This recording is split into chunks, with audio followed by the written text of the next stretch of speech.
ঠিকেই কৈছে কথাটো, কিন্তু তেখেত এনেকৈ গুচি যাব বুলি আমি কোনো ভবা নাছিলোঁ। সৌ তেতিয়ালৈকে দিনত ৰাতিপুৱা প্ৰগ্ৰেমটো আমি গান গোৱা প্ৰগ্ৰেমটো সকলোৱে ঘৰত চায়ে আছিলোঁ। ভাত খোৱাৰ সময়তে যেতিয়া কথাটো শুনিলোঁ, কথাটো শুনিয়ে মই লগালগ হিউদাক মই ফোন কৰিছোঁ। হিউদাই কৈছে কথাটো হয় জানো? মই বোলো কথাটো হয় বুলি ময়ো প্ৰতিদিন আপোনালোকৰ হেৰিয়তে দেখিছোঁ যে ঢুকাইছে বুলি এনেকৈ দেখিছোঁ, কিন্তু কি ক'ম কোনো কথাই মানে বুজাব নোৱাৰোঁ। অসমৰ ক্ষতি বুলি নহয়, আমাৰ অসমীয়া জাতিৰ বহুত ডাঙৰ বৃহৎ ক্ষতি এটা হৈছে বুলি মই আপোনালোকক ক'ব বিচাৰিছোঁ। জোপা লৈ পেলাই বেছিকৈ আছিলে, কোনোবাই এইবোৰ কোনোবাই ঘৰৰ মাটি কিনা বিচাৰ হৈ থাকে, সিজনে কিনে, কিন্তু তেখেতৰ নামটো জড়িত থকা এইটো ঘৰ নহয়, এইটো এটা মন্দিৰৰ নিচিনা হেৰি। সেইটো কাৰণে মানে এতিয়া মোক ক'বলৈ মই একো হেৰি পোৱা নাই, কি বুলি ক'ম এতিয়া।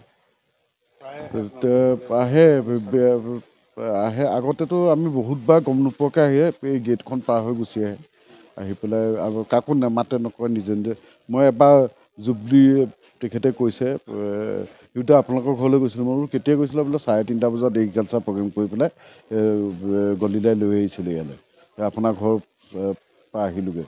মই বোলো আমিতো গমেই নাপাওঁ, ৰাতি আপোনালোকক নক'লোঁ আৰু খবৰ। সোমাই যায়, গেট পাৰ হৈ সোমাই। এবাৰ ৰাতি 11মান বজাত সোমাওঁতে ভণ্টি আছিলে মুখৰ ৰুমটোতে, গম পালে, মোক ফোন কৰিলে মই নামি আহিলোঁ। আহি পেলাই সেইবাৰহে ভালকৈ লগ পাইছোঁ, মানে ৰাতি সোমোৱাওঁতে। এনেই দিনত আহিলে বেলেগ, আৰু দিনত তেনেকৈ তেওঁকতো দিনত কম আহে ন, আহিলে হেৰি মানুহ গোটেই হেৰি হৈ যায় চব পিছে। গছজোপা আজি এবছৰ হোৱা নাই নাইকিয়া হৈ যোৱা। আৰু তেওঁ গছজোপা মানে কৈছিলে, মোৰ নামটো যিমান ওপৰলৈ যাব গছজোপা সিমান, আৰু এই আমাৰ ঘৰটো যিমান ওখ তাতকৈ দুগুণ ওখ গছজোপা আছিলে। কিন্তু আজি এবছৰ হোৱা নাই, গছজোপা ভাগি পৰিলে আধাতে, তাৰপিছত কাটি দিবলগীয়া হ'ল। মানে সেইখিনি দেখি গৈ আপোনালোকে টিং চব তেনেকৈ আছে। আমি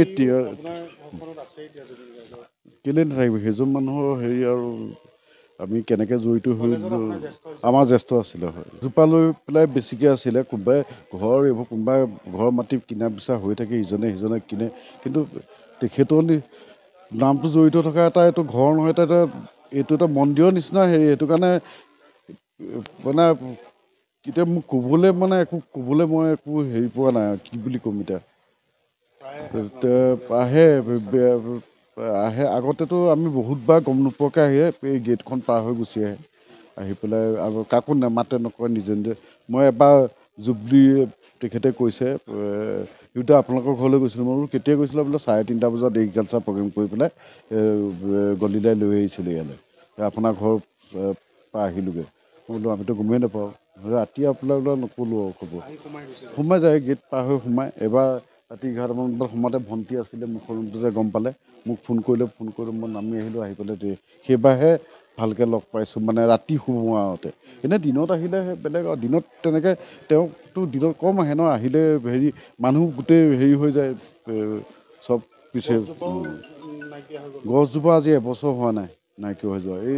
আৰু তেওঁ গছজোপা মানে কৈছিলে, মোৰ নামটো যিমান ওপৰলৈ যাব গছজোপা সিমান, আৰু এই আমাৰ ঘৰটো যিমান ওখ তাতকৈ দুগুণ ওখ গছজোপা আছিলে। কিন্তু আজি এবছৰ হোৱা নাই, গছজোপা ভাগি পৰিলে আধাতে, তাৰপিছত কাটি দিবলগীয়া হ'ল। মানে সেইখিনি দেখি গৈ আপোনালোকে টিং চব তেনেকৈ আছে। আমি কেলৈ নাথাকিব, সেইজন মানুহৰ হেৰি, আৰু আমি কেনেকৈ জড়িত হৈ আমাৰ জ্যেষ্ঠ আছিলে। হয়।